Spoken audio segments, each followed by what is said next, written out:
This is a presentation of National Streaming Sports. Over 20 podcasters, 70 weekly shows, and a 3.4-star rating on Roku TV. Check out nessp.info for direct links and deals on the site Bet Us for 125% off your first 3 deposits in NFL and college odds for upcoming games, Major League Baseball and NBA futures, and boxing wagers.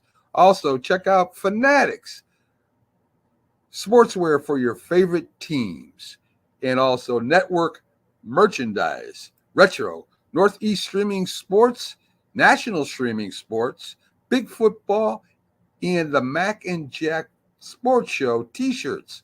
Coffee mugs are coming soon. Check it out.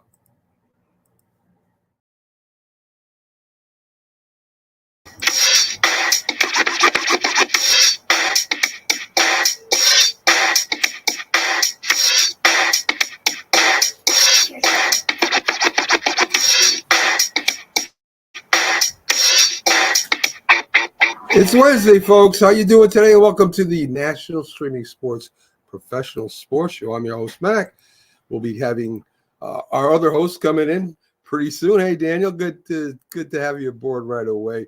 So coming in soon, we'll have James Martin. That's with us every Wednesday. Keith Angle, who will be with us also. Also, CJ DeSimone should be coming in too. He's scheduled to come in. But, it's interesting that tomorrow night, we start football. And as you saw, if you go to our website, nessp.info, you can make your bets. You can make bets during the game. And, of course, you have Friday, Sunday, and all the college football shows coming up. So be sure to check out that link out. In fact, at the top right-hand of your screen, all you got to do is put your mobile phone on there, scan it, takes you right to the site. So, again, glad Daniel jumped in right away from Daniel Berry Sports Highlights, and let's get her going. So Baltimore is going up against the Kansas City Chiefs, right? And Kansas City has had their number. Let's face it, in the playoffs, championship, Kansas City always finds a way to beat Baltimore, the Baltimore Ravens. And, of course, Patrick Mahomes, for the most part, comes from behind against anybody and everybody. So how do you stop the Chiefs from doing that tomorrow night? I don't know if you can. I really don't. And Patrick Mahomes is so in charge of that offense. It's hard to stop him.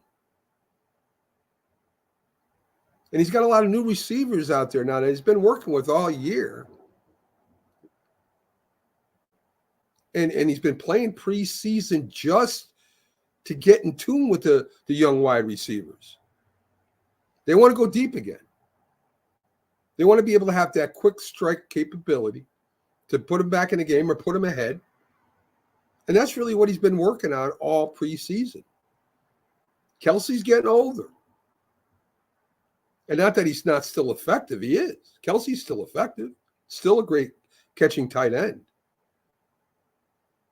But to open it up, to be able to come back without, doing 10, 15-yard outs or over the middle plays, to be able to hit that big play is very important to the Chiefs in the past. Last year, they did it different. They had a strong running game, a good defense, a very tough defense, a very underrated defense. If you look at it, in fact, we got the Philly sports guy in live from Brazil. He went flying today. Let's take a minute. Let's talk to Pags here real quick before the other guests come in, as we'll continue talking about Baltimore. How you doing tonight, Pags? You're partying, I heard. Yes, tonight's a party, and we're here. There's probably about 70 strong. I would have one Brian Baldinger sitting probably 20 feet away from me. Wow, he's a party animal as well. Yeah, no doubt. I imagine you're gonna leave the comfort zone of Rio. You're gonna head to the game tomorrow. Is that right? You're gonna fly in tomorrow, or are you taking a bus? How are you getting there? Yeah, we're going to fly in tomorrow. Now, no bus. It's like a 5-hour bus ride, so 1 hour flight. So we're going to take a flight over, and we're staying just outside the city, and get everything ready for Friday. Friday has been, this has been a vacation, and it's been great. And you've seen all the things that I've done. I've done everything from run for governor to run down the beach, and also now I went paragliding today, so I'm Nice. living my best life. I am living my best life. I just danced with the Carnival uh, dancer here just a little bit ago, so I'm having a blast. That's All great. That's those great. people that Pags, thought, are you? yeah, all those Go people ahead, that Pags. thought that Brazil was so bad, no, we've had a great time here. It's been 100% safe. It's been 100% awesome. Pags, the thing that people are worried about, including the teams, because the teams aren't happy because they're going to go to a hotel. They're going to have to stay there. They can't go out sightseeing. They're worried about the gangs. Of course, putting people in green jerseys made a lot of sense by the NFL when that's a gang sign. Are you worried at all going into the stadium or coming out of the stadium that maybe are you wearing green to the game? I am going to wear green to the game. And I know that everybody's scared about it. Truth of the matter is that the national color of Brazil is green. So I'm not worried about it even a little bit. Not even a little bit. There's been green that's been worn in the stadium before.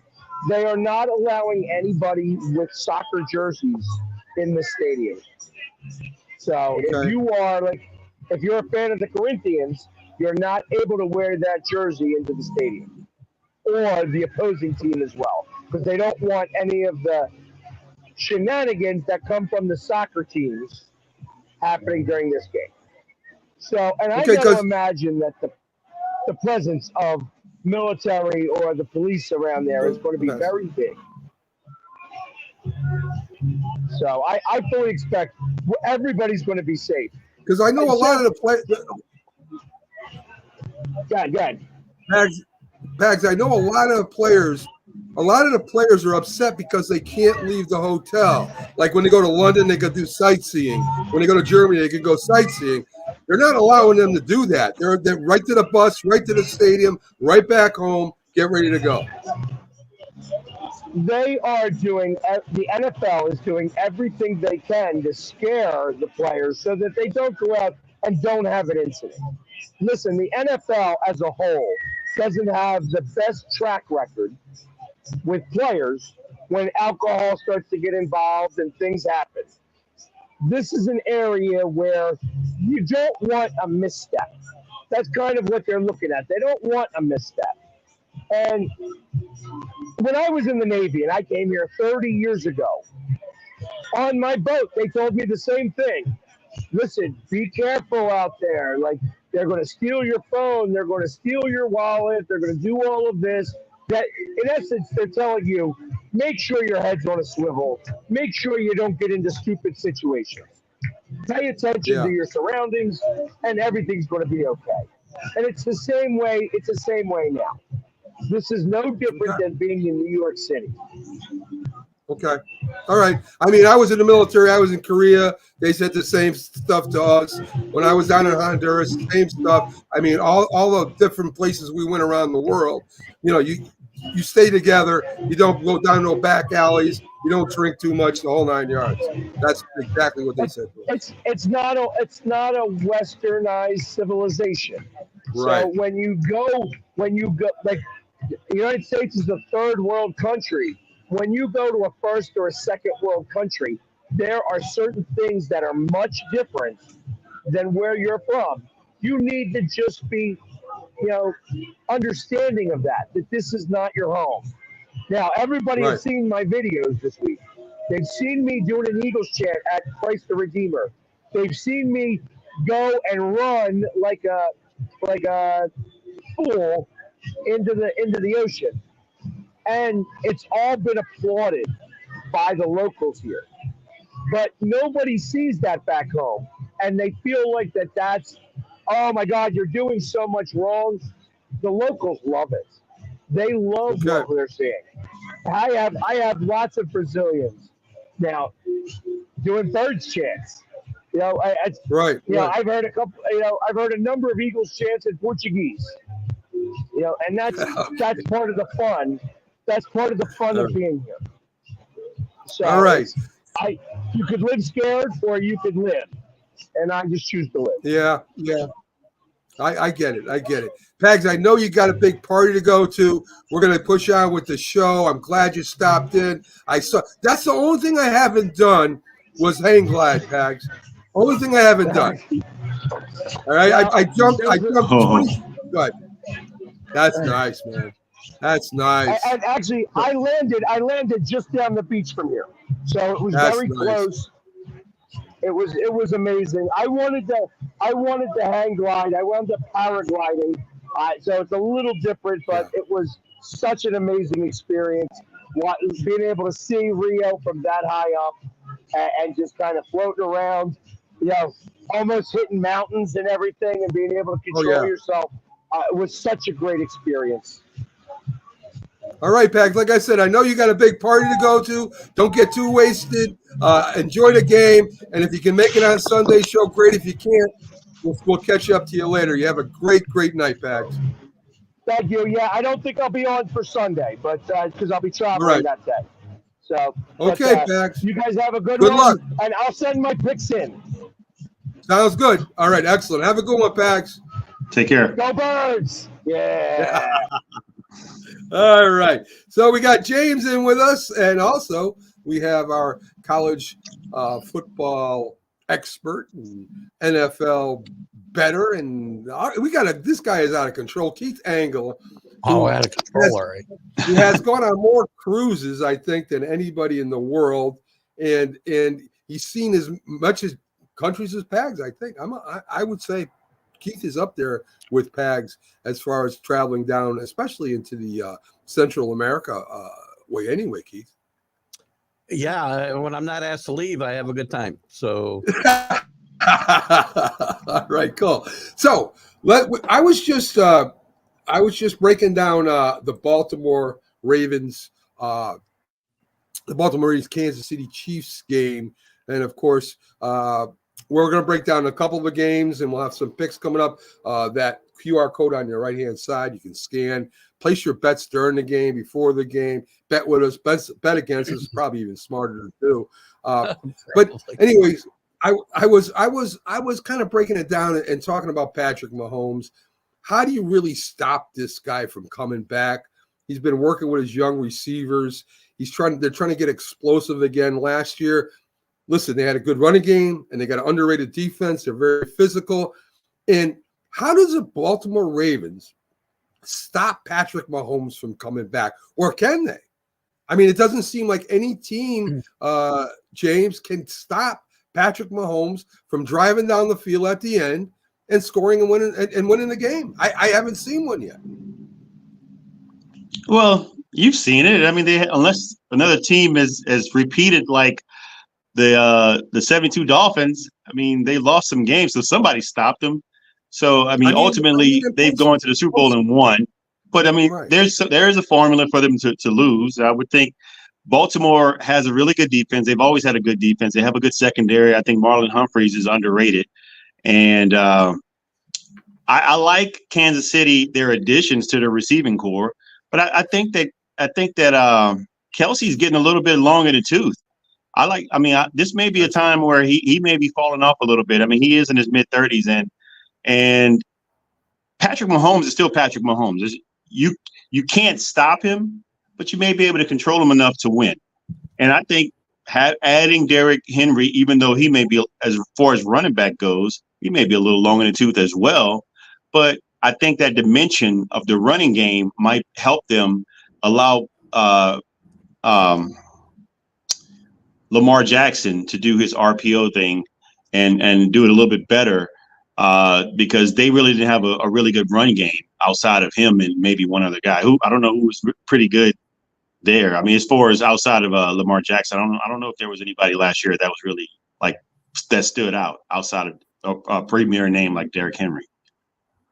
Keith, James says they stopped Patrick Mahomes during the regular season. I'm talking about postseason. There's only been one team that has been able to beat him in the last 4 years, and that's the Cincinnati Bengals. He had 13 seconds. He goes on and Buffalo, scores and wins the game, and they kick a field goal. I mean, to me, Baltimore has to get out in front fast, and they have to be able to control the running game and control the clock, take time away from Patrick Mahomes if they have a chance in winning this game. Keith, what are your thoughts?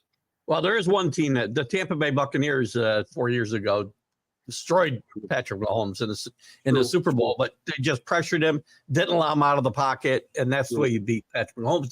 But it's not easy to do. The Ravens controlled Patrick Mahomes in the playoffs last year, except on third down. He continually got them out of trouble on third down in that playoff game. They had him pinned more than once, and he made play after play after play. They couldn't get off the field on third down. And that's why he's, again, to me, he's not there yet. He's the best quarterback in football for now. He's on his way to getting in that top 5 of all time. He may be in the top 5 of all time right now because he makes plays when other guys would not make them, right? That's what made Tom Brady great. He made plays when he had to make them and takes what you give him. He's another guy. Patrick Mahomes doesn't force a lot of balls, I don't think. He takes what you give him. He's sneaky good with his feet. He's not a running quarterback like Lamar Jackson, but I've never seen guys pick up so many big first downs with their feet and never really gets talked about. He beats you all kinds of ways, and that's why this team is, until you beat the champion, they're the champs. And I think I think look, they could lose this game and it will mean absolutely nothing. Right. But I agree with that too, because it's regular season. The only thing is, we say Lamar Jackson can do what he can do. He'll be able to do RPOs. He's been doing that. And the Baltimore Ravens have one of the best rushing teams for the last 3 or 4 years in the league.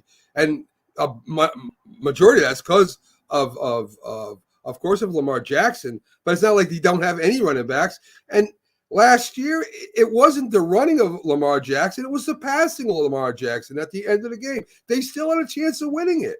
And until Lamar Jackson shows me that he can make the big throws at the end of the game, I don't know. And I know it's a regular season game, but yet it means a lot to Baltimore. If Baltimore doesn't win this game, I mean, what is the outcry going to be? What is it going to be? We can't beat the Chiefs? Probably, but listen, they could very well win this game. Lamar Jackson is a great regular season quarterback. He's a great regular season quarterback. They could come out here and play really, really well. Because again, it's different. Things are different, and betting games is different in the playoffs. And to use that, since we're talking about bet us, right? I mean, betting games in the regular season is a whole lot different than betting games in the playoffs. And I bet on Lamar Jackson a lot in the regular season and never in the playoffs. Yes. I'm not trying to take anything away from Lamar Jackson because he is a great quarterback in modern NFL. He is. Yeah. And he's a big playmaker. He really is. But again, Derrick Henry is going to add something. It's not going to stop Lamar Jackson from running, CJ. Good evening, CJ Desmond. It's not going to stop Lamar Jackson from running. He's still going to run with the ball. I mean, what's going to be the big change? Maybe they eat up more clock? Maybe is that what it is, CJ? Look, I mean, if Lamar Jackson doesn't find a way to beat Patrick Mahomes and the Chiefs, I'm sorry, but there is going to be a lot of people that are still going to continue to, I guess, beat up on Lamar Jackson, saying that he can't win the big one. Now, as unfair as that may be, until you go out there and you beat the best, unfortunately, this is what's going to happen. It is what it is. So the only way to go out there and to quiet the crowd is to do what you're not supposed to do, which is beat Patrick Mahomes. And unfortunately, the Ravens have not figured out a way how to do that. Now, that being said, they did go and add a couple of weapons, made a couple of adjustments this offseason. So they are coming into this game versus the Chiefs with a little bit of a different look. Whether or not it has an effect or not, that solely goes on coaching, it goes on the players, or what have you. But until you do it, people are going to continue looking at you saying you cannot win the big one. I don't necessarily disagree with that. I like the Chiefs. I think there's something about Lamar Jackson when the pressure's on, something happens to him. He's not a common cool guy like a Joe Montana or a Patrick Mahomes. He gets very emotional, and I don't think as a quarterback in the NFL under big games you can be that way. I think you can't be yelling and screaming and throwing your helmet down because they follow your lead. They really follow your lead. It's okay to pump them up. It's another thing to be throwing fits on the sideline or even on the game when you're throwing the ball down because they sacked you and you're yelling. To me, that's not how a leader acts as a quarterback. I mean, you can be. What are you intense. talking about? I've seen Tom Brady. They call him Psycho Tom for a reason. I was actually going to say that. Go ahead, James. I'm sorry. I think. I mean, the greatest quarterback, arguably in the game, goes nuts on the sideline sometimes. I've seen several great quarterbacks go nuts on the sideline. Peyton Manning, him and Jeff Saturday going at it. I mean, I've seen it. People get heated. It happens. They earned the right to do There's that. There's a difference. Tom Brady did not do that until he'd won a couple of Super Bowls, by the way. Just number one. And there you go. That's one part of it. The second part of it is he's yelling at the players to inspire them. Lamar Jackson wasn't yelling at them to inspire them. He's throwing down his helmet. He's going onto the bench, screaming and yelling. He's not going over there pumping them up. From what I saw, I watched the damn game. He's throwing a fit. He's throwing a football down the field after he gets sacked. And it's not. Listen, all I'm saying is when you're on that football field, and I know everybody has their different ways of doing things. If you're going to be a leader, the team is going to follow you. If you're going to be emotional, upset, frantic, anxious, the team's going to follow that too. That's all I'm saying. There's nothing wrong with getting the team psyched up, yelling at your offensive line. Let's go, let's get this going. There's nothing wrong with that. There's a difference between that and throwing a fit and going sitting on the bench and throwing your helmet down. That's a big difference, man. That's all I'm saying, James. Does winning or losing really change anybody's opinion of Lamar Jackson this week? To me, it doesn't change my opinion of him either way. If he plays and wins or plays and loses, it isn't going to matter because it's week one. There'll be overreactions both ways. If the Chiefs lose, if Baltimore should beat up the Chiefs at home, we're all going to say, well, the Chiefs dynasty's over and Lamar Jackson's over the hump, right? Which will be a huge overreaction. I mean, it's September, not February or even January. So I agree with that. To be honest with you. I think it's a lot more important that the Ravens win this than the Chiefs. How's that? I really do. I think that the Ravens need this more than the Chiefs need it this week. So anyway, let's go on to Friday's game. And I just had the Philly sports guy on here, and he's saying that don't worry. He's flying. He's sailing. He's parasailing. He's down in Rio right now. He's not where the game is. He's in Rio right now. Nothing's going to happen. The NFL is scaring people. Blah blah blah. Listen, from the players' mouths, they don't want to go. They don't want to go there. It's a business thing, and they don't want to go because they can't go out sightseeing. They got to go to the hotel. They got to stay in the hotel. They get on the bus. They go to the stadiums. They get back in the bus. They go back to the hotel. They go to the airport, and they're gone. London. It's not London. It's not Germany. It's in Brazil, where the gang colors are green. The NFL, in its wisdom, decides to put two teams that have green uniforms on display down in Brazil. What do you guys think before we get to the picks? Is this a big mistake by the NFL? Do we need to go to Brazil to expand the NFL? What are your thoughts? What are your thoughts, CJ? No, I just, there is a part of oh man, there is a part of me that really just gets aggravated with this because I just feel like this is just a huge money grab. I mean, I get that football is popular in the United States. I get that the NFL wants to expand and go overseas and go to different countries to promote the NFL, to try to get fans of different ethnic origin to follow the NFL. I get it. I do. But this is asinine. You are literally putting people in a danger zone to promote a product where one of your players could be seriously injured, if not killed. And down here in Brazil, okay, they kidnap people. Guess what? They kidnap people for ransom. Okay? It goes on all over in South America. So it's like whoever it was who thought of this idea probably did not do their homework in regards to this. Because as beautiful as a place as Brazil is, and pictures and so on and so forth, go talk to the people that live there. Go talk to the people that are there day in and day out and see what kind of environment it really is. Because underneath all of the beautiful pictures and the landscapes and so on and so forth, okay, there is a cesspool of crime that is going on there that is completely uncontrolled.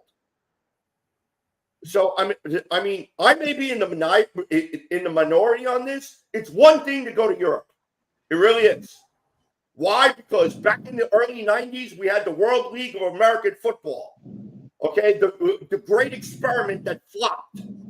All right, that's one thing. To go to South America, I mean, we're not talking about Mexico.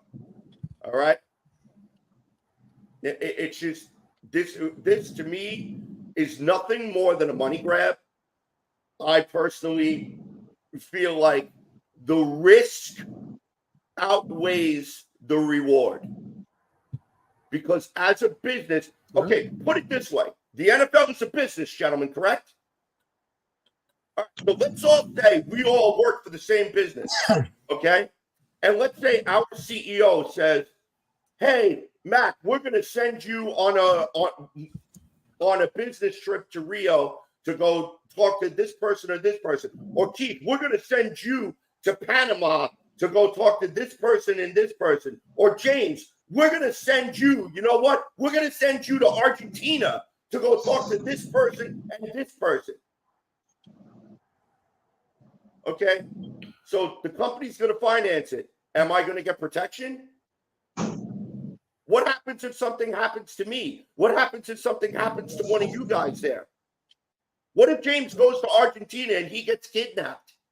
And all of a sudden there's videos all over YouTube with you know, 5 guys behind him with like bags over their heads, and somebody's over there standing behind him with a freaking machete at his throat saying, give us $1 million or he's gonna die. You know, in whatever language. Okay? We are just literally seconds from something like that happening. The same thing could happen to Max. The same thing could happen to Keith. The same thing could happen to Mexico. You can get kidnapped by one of the drug cartels. Well, I'm wearing red. Because you're American. CJ, they would probably pay, you know, for me to go. How's that? They would probably end up paying for me to go. And I agree with Danny. Why does James got to go to Argentina? I mean, we'll flip flop if you want, James. Why not? Honestly, though, without and listen, I get it, and I kind of agree with what CJ's saying. But Keith, isn't the NFL one of the most popular, at least the Super Bowl, things around the world anyway? Why do we have to go anywhere? I don't think we do. I agree with CJ at that point. I mean, listen, they've taken this global expansion. It's not like they're going to put teams there. They talk about this every few years. Oh, maybe we'll put a team there. No, they're never putting a team in Brazil or Germany or England. That's never going to happen. So it's just, again, it is a money grab. They want to go there. They want to sell jerseys. That's what they want to do. And I think CJ might be upset because there's years they probably would have liked it if they sent the Jets there and they're green and they all got kidnapped. He might have been. Listen, I couldn't be that lucky. James, not only shirts, I can see them getting some kind of sponsorship, some kind of channel, something down there in Argentina that they'll pay the NFL for. It's all money. It's all business, isn't it, Jay? I mean, in Brazil, right? There's too big. Everybody thinks You're going to Argentina. That's right. Let's say, look, like Danny Fuller just said, Brazil sells up 800%. The NFL is a marketing machine. You can't tell me they don't have everybody in that department just know everything that's calculated. They have to understand what's going on right there. I think the fact that that everyone's mentioning the danger there brings more attention to the NFL. Is going to bring more attention to this game because people are looking to see if something's going to happen. It's going to bring viewership, and that's going to be internationally. So it's going to bring more money to the NFL. So it's just good publicity, bad publicity. It's all good publicity. It's just going to bring more notoriety to the NFL as if they didn't have enough already. I agree to all of you to an extent that, yes, you are putting players at risk, but the NFL itself stands for not for long. It's a dangerous game in itself. Right. So they're already being put at risk. So I don't think it's a mindset to thinking, okay, there's a chance that we might get hurt. I'm pretty sure they put a lot of things in place to make sure. I mean, what is the NFL worth? I mean, they make 30-something billion a year or something like that. It's a major conglomerate. I don't think that they have enough money and power to make sure that things are going to go right in Brazil. So if they're not worried, I'm definitely not worried. If I'm the players, stay in the hotel, don't go anywhere, just follow the rules and go to Brazil, play your game, come back home. And who's to Hanks say doesn't have any private security or anything, does he? He seems fine. I mean, if these teams wearing green, I'll bet you we wouldn't even be having a conversation probably if they were wearing blue or purple. This probably never even. And who's to say something doesn't happen stateside, right? That's a possibility too at any time. So I mean, very good point. Yes. So let's talk a little bit about Friday's game. In fact, as far as what you think is who's going to win, who's not going to win, I kind of like the Eagles here. I think just because they're experienced beginning of the season, I think, the Packers have the youngest team in the NFL. I think their average age is like 25-something years old. I still think they're working on things. I think they're going to be good this year. I just think in the beginning, I give it to the experienced team. The team that's been playing long enough together. And, even though the Eagles have added some pieces, most of those are very experienced players too. So I do like the Eagles and given the 2.5, 3 points, whatever it is right now. What do you think, Keith? What's your thoughts on that? I'm going to take the Packers only because who knows about any one of these teams? I don't know anything about any of these teams because nobody's played in the preseason, basically. It's similar to college last week. It's all a crapshoot till you see somebody play. I mean, and the last picture I have in my head of the Eagles is, the last 2 months of last year, which is very ugly. And I can't get that out of my head because that doesn't go away when all the major players that were involved in this are still there. And for that reason, I think there'll be some hangover and I like the Packers in this game. And it's a good young team. It's probably going to be very true. And with it being the first game, James, I think it's going to be very sloppy. I think you might see some turnovers. You might see some penalties. That might decide the game. I think it's going to be a close game. But I think it's going to be even more sloppy than the Baltimore Ravens versus the Chiefs, believe it or not. Mac, that's very fair to say because a lot of the players, like you folks alluded to, didn't play in the preseason. And as you always say, the first 4 or 5 games are pretty much the preseason, and so there's a lot of kinks to iron out. And I wouldn't be surprised to see turnovers or fumbles, missed calls, and penalties for offsides. Because no one's ironed those details out in preseason as you'd like to see, but it just didn't happen. But I really think that the Eagles, I just like their roster.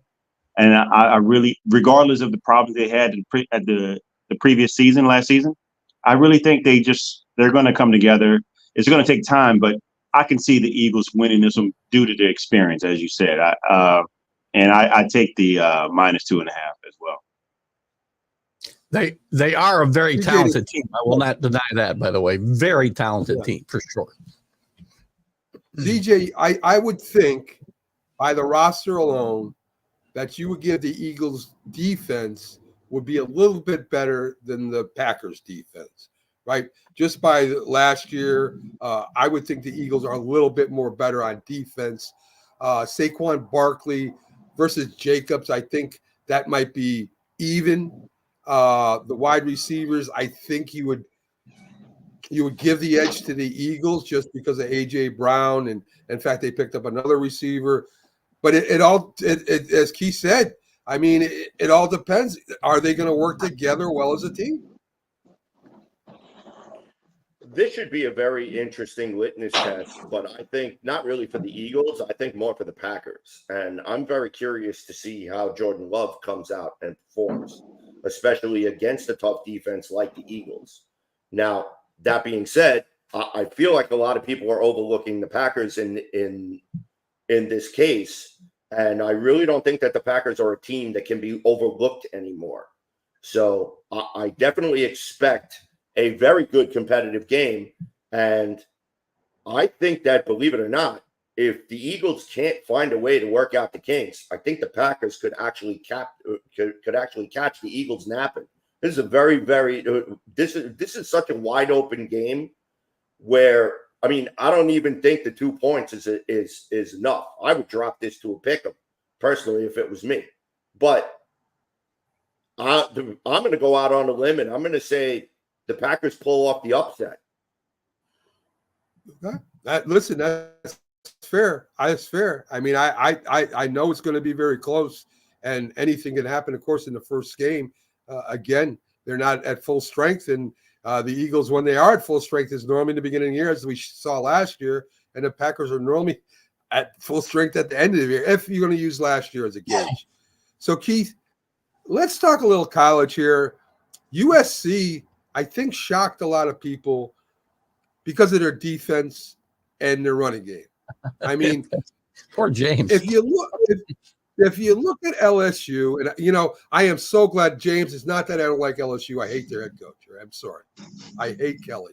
I hate what he did to Notre Dame. I hate he went there because he could recruit better and he could get better athletes and all this happy horse shit he said. And right now he hasn't won an opening game since he's been there. So I'm cheering madly for Kelly to lose almost every game he can. Nothing against LSU. All right. So LSU, as he says that with a grin on his face. I mean, Kelly slams down his hand.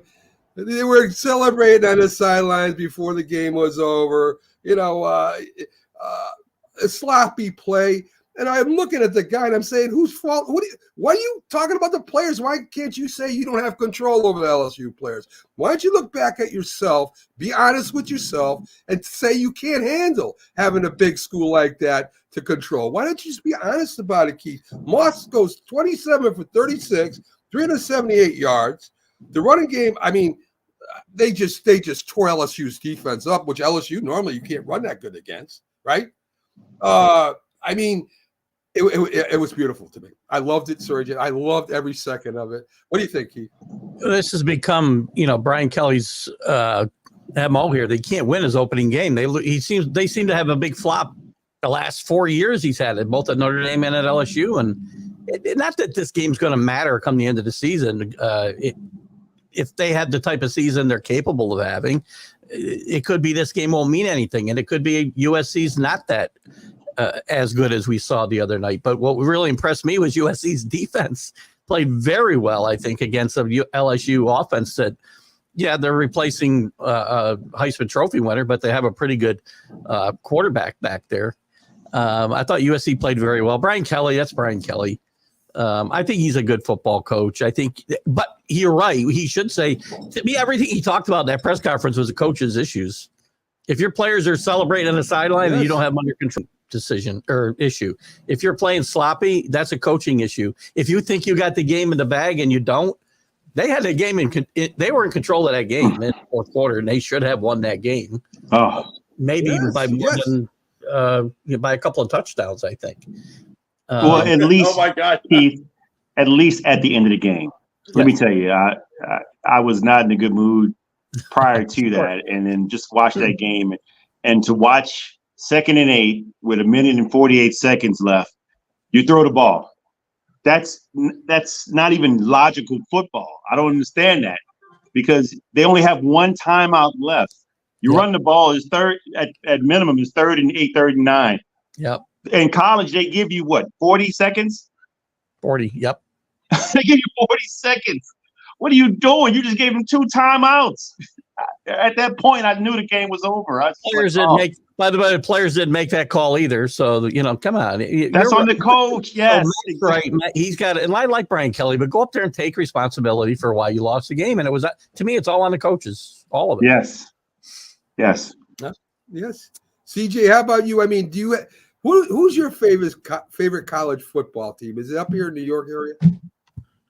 No, believe it or not. But actually, when I used to be a Florida Gators fan, I do follow them, but I follow them rather sort of like from a distance.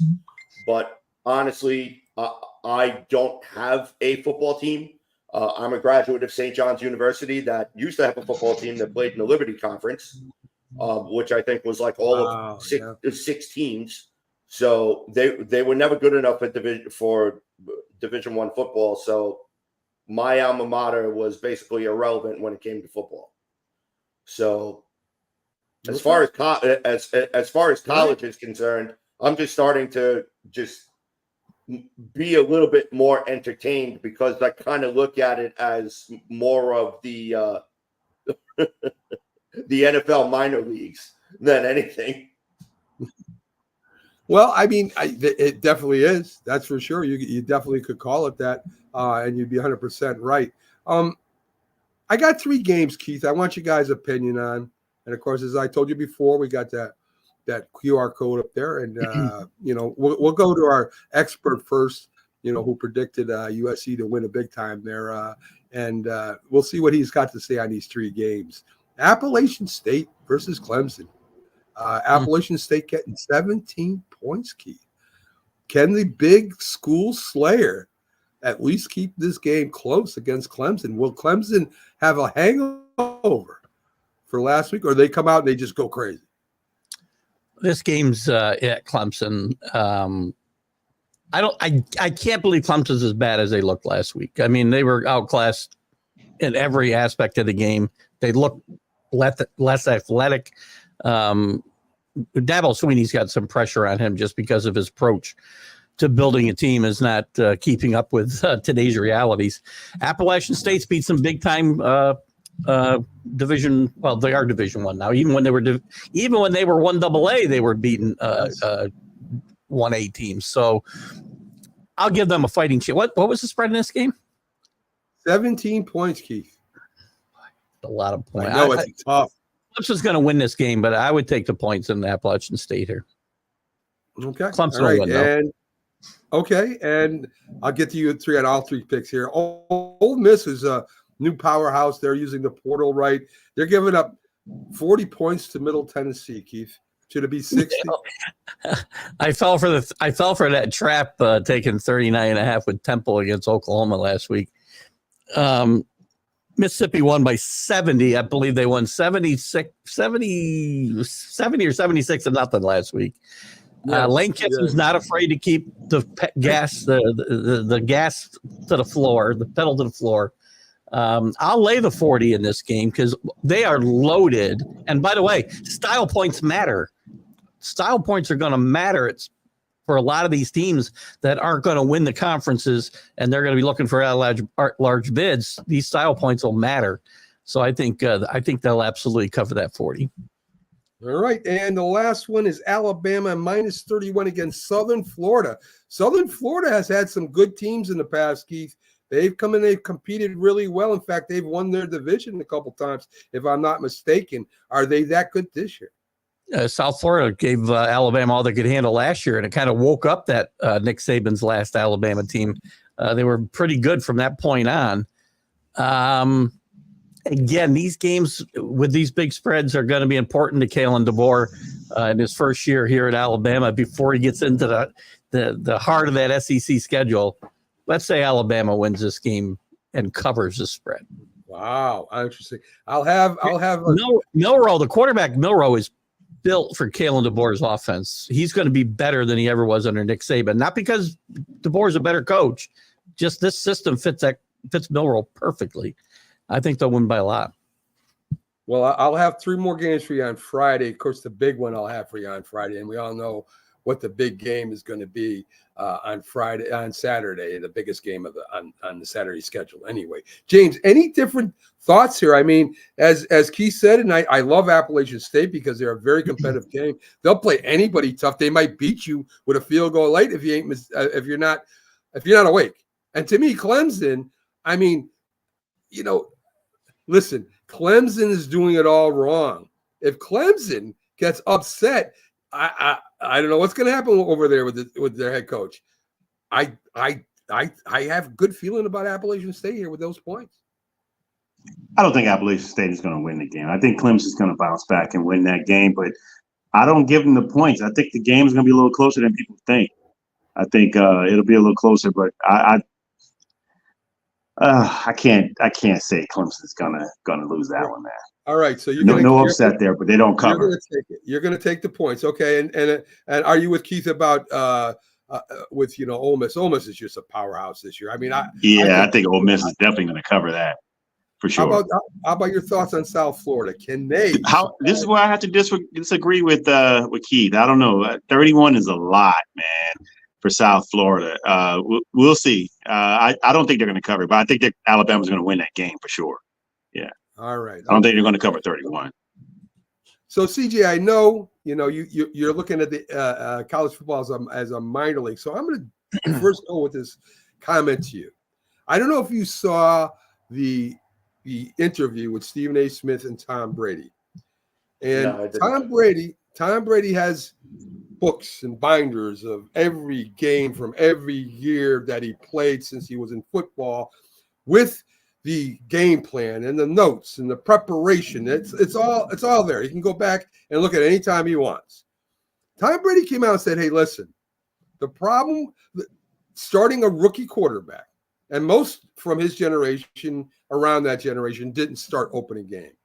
And he said the problem with that is that a rookie quarterback cannot understand how complicated the offensive game plan is, how complicated the defenses are up against them. So what they do is they dumb down the offense. And the quarterback that goes out there, the rookie quarterback that goes out there, doesn't know how to call audible. Most times he doesn't even call a timeout. And he ends up running the play anyway. And he either gets sacked or it's a bad throw or it's an interception. So this is why he has a problem with rookie quarterbacks starting. Now, C.J. Stroud's an exception because you saw what he did last year. But he's saying the majority of the time, it's a real bad idea to start the rookie quarterbacks. That causes their downfall. It's absolutely a bad idea to start a rookie quarterback, especially when a lot of the rookie quarterbacks that are being picked in the first round, especially high up in the first round, you have teams that just got off an absolutely abysmal season. So you know that there's already personnel issues, whether it be offensive line, defensive line, whether it be secondary, whether it be the running game, skill position players. starting a rookie quarterback, you're essentially just setting them up to fail. And I personally think that rookie quarterbacks should not start in the NFL for at least the first year. I think their first year, when you go in, you should go, sit, red shirt, hold a clipboard, watch tape, and learn the game. Because if you don't, you're going to go out there and your head's going to be swimming. Listen, Keith. CJ, I agree with you for the most part. If there's an emergency, Keith, if the starting quarterback gets hurt, like with Tom Brady, he had to go in for Drew Bledsoe, and that's fine. I mean, and he learned a lot then. But the offense was kind of dumbed down for him. I mean, he didn't run all the plays that they could have run according to himself. I mean, until he learned, what the preparation was. Again, CJ Stroud, a different story. Maybe he learns faster. I don't know what happened with CJ Stroud. But for the most part, even if you look Dan Marino, you look at I think Don Strock was a starter then. Joe Montana, Steve DeBerg was a starter then. I mean, you could go down the list of all these great quarterbacks that at least, didn't take over until something happened or the second, third year. Well, it's not like every quarterback. I mean, Andrew Luck, I think, came in and threw for like 4,500 yards and 30 touchdowns, and they went to the playoffs in his rookie year. So it's not everyone. Cam Newton had a good first year. Ben Roethlisberger had a good first year. Ben Marino played in his rookie year. He played 11 or 12 games, so they benched the starter. So they didn't start the season. I don't think it's necessary that a rookie, it all depends on the situation, has to sit out his first year. Now, the instances I just gave, those teams are pretty good football teams too. To CJ's point, Drake May for the Patriots needs to sit. He was the best quarterback by the end of camp. There should be no choice for him to play, no consideration for him to play behind that awful offensive line. You just set him up to fail. So it all depends on the situation. There are situations where quarterbacks can play, if not out of the gate, then early in their first season. But for the most part, if they're going to be on a bad team, they're right. You're better off carrying the clipboard around. Don't get yourself killed out there. Don't lose your confidence, and just wait your turn. And you'd probably be better off, except for, again, a handful of exceptions to the rule. Yeah, I mean, even if you look at the great Patrick Mahomes, I mean, Alex Smith had a playoff team. He sat and he watched for a year, even though, maybe Patrick Mahomes could have done it. James, I just think there's something, and especially coming from Tom Brady, that makes a lot of sense. Because Keith can name some quarterbacks that maybe had a good rookie year and then fell back, right? Or that started out. I'll give you a great example. Kurt Warner, they put in Eli Manning halfway through the season. It was a disaster. Mac Jones had a good first year. Second year, a disaster. I mean, I think it has a lot to do with coaching. And I think he's got a great point that they have to be on a good team. But even with that, you can, again, Patrick Mahomes, you can look at Aaron Rodgers, you can look at a lot of players that didn't start right away. I mean, there's several variables that come into factor. I mean, like you said, you have a good coach, you have a good organization, the structured organization, leadership. You got veterans on the team that really know how to coach up people that are like junior coaches on the field, on generals that have taken the quarterback under his wing, maybe a backup quarterback, a veteran quarterback that has been in the game a long time, that's not afraid to say, hey, you're the one, you beat me on this job, but I'm going to show you some things that I've learned here that you don't know. You're not going to know little nuances that you're not going to know that I'm going to teach you to guide you along. That's not always there for everybody. Sometimes these guys get thrown in the fire, and most guys that are picked high usually go to really crappy teams, and so they get put in a situation where they're in a no-win situation. Like you said, the situation in Houston, that's the exception, not the rule. You really don't see that. I kept this comment up by Scott because this is exactly what Tom Brady was talking about. The reason why a lot of these young rookie quarterbacks get sacked, let's stop blaming the offensive line because they're holding the ball on too long. Well, that's true. They're trying to make a play because the guy's not open. So they didn't change the play. They called the play right into the teeth of the defense. So now he's standing there and he's holding the ball for 4 or 5 seconds. And he said, and what Tom Brady says is, we got to stop blaming the offensive line so much and start blaming the quarterbacks. I will tell you my comments about the Patriot offensive line stand. That is one of the worst offensive lines I've ever seen, by the way. So that one is bad. Yes. And you've seen a lot. By the way, about Eli Manning falling backwards, I wish he fell a little further backwards back in. Well, yes, in 2007, you mean? 7 and 12, yes. Yes. Real quick, we ain't got a lot of time. We got about 4 minutes before Keith takes off and does his show right after us, the college football huddle, which is a great show, folks. Stay tuned on Roku after that. A couple comments. Phillies with Schwarber hits 3 home runs. The Phillies, listen, Elite is not safe with the Phillies. The Phillies are going to come back and get you. You got to have good pitching to beat the Phillies. I think that's pretty simple. Clay Holmes is I don't know if we can depend on him to be a closer for the Yankees. I mean, he falls apart. This happens to the Yankees bullpen every year. And what else we got here? Arizona still keeping pace with the Dodgers. Any comments on that at all, guys? I'm afraid to say anything about the Yankees anymore. I don't want to lose my card again. Jesus. But you're absolutely right. I mean, the Yankees have the same problem going into the postseason as they've had for the last 5 or 6 years, right? The back end of the bullpen is spotty at best. They don't score runs unless they're hitting home runs, and they've got 2 guys that are carrying the entire offense, and I wouldn't pitch to either one of them in a postseason. And listen, the Diamondbacks are playing great baseball. They're fun to watch, by the way, because to me, they play a little bit more. They know how to score runs without hitting home runs. That's why I liked them last year. They were fun to watch. And they play good. They play good fundamental baseball, and they're trying to chase the Dodgers down, but I don't think they will. But they'll be dangerous in the postseason for sure. I agree. CJ, James, any thoughts?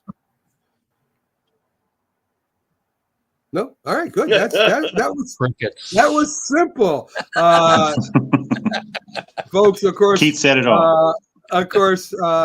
We have Keith on after this. Stay with Roku. Just channel search. Go to your Roku TV channel search National Streaming Sports, and you'll see Keith coming up next, and we'll have a bunch of shows after this. And also, listen, Sunday we have the big football show. We're gonna have live games. We also have a new show at 7 p.m. called NFL Download, where we're going to be covering all the games that happened in the Sunday night game. And it's going to be a lot of fun, folks.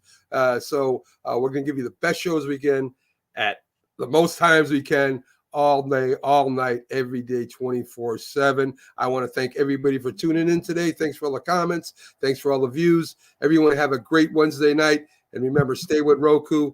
Take care, folks.